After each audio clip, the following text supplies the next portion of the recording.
Assalamualaikum, saya dengan Akmal, mahasiswa psikologi mercubuana semester 3. Saya membuat tugas besar ini sebagai tindak lanjut dari tugas besar yang pertama. Saya akan menceritakan diri saya secara deskriptif dari mulai dan saya kecil hingga saat ini. Saat kecil, saya dapat sosok inspirasional yaitu almarhum kakek saya yang memberikan banyak bekal hidup menurut saya hingga saat ini.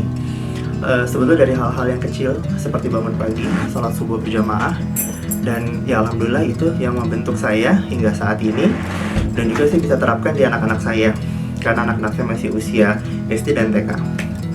Dan yang luar biasa juga adalah itu menjadi suatu pengalaman ya, masa kecil yang masih tidak terlupakan, tersimpanlah di amigdala saya gitu ya. Kemudian saya mulai beranjak ke remaja. Sebenarnya remaja itu nggak ada hal yang spesial, namanya sekolah gitu ya, berteman, bersosialisasi hingga saya SMA.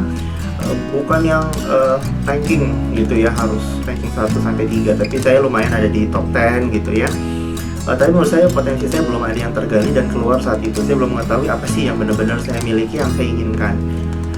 Beranjak ke dewasa, saya kuliah, saya dikirim ke luar negeri oleh ayah saya.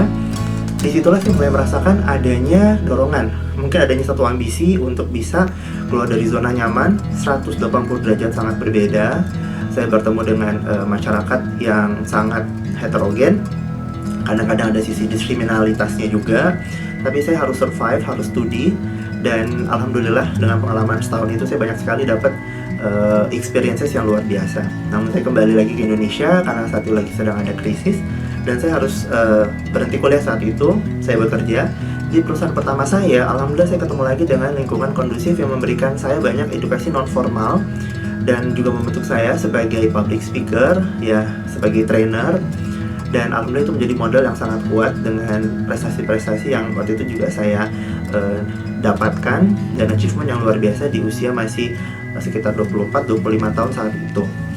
Dan saya mulai beranjak, saya mulai ketahui lagi potensi saya sekitar 10 tahun yang lalu. Saya ternyata seorang kinestetik, saya interpersonal, dan imajinasi kreatif saya itu yang mendorong saya untuk masuk juga di satu dunia usaha bisnis.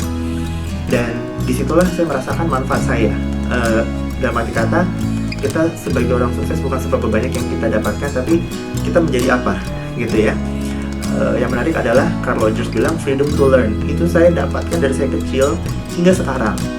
Kita bebas, kita belajar, kita serius, kita persistence ya, kita gigih. Dan akhirnya di dunia seperti ini, saya merasa ya di tengah-tengah pandemi COVID, manfaat individu eksistensi, mungkin saya merasakan bahwa saya ada di sini bukan karena keegoisan saya, tapi memang saya punya tujuan. Saya diperlukan baik sebagai ayah, sebagai konsultan, sebagai suami yang baik, dan saya bisa berbagi ya walaupun hanya via online, tapi insya Allah banyak yang dapat terbantu dengan potensi saya, dengan kekuatan diri saya bisa berbagi dengan banyak orang lainnya. Dan itulah menurut saya hal yang juga dasar, dan benar-benar kita harus mengetahui potensi diri kita apa agar kita lebih bermakna ya.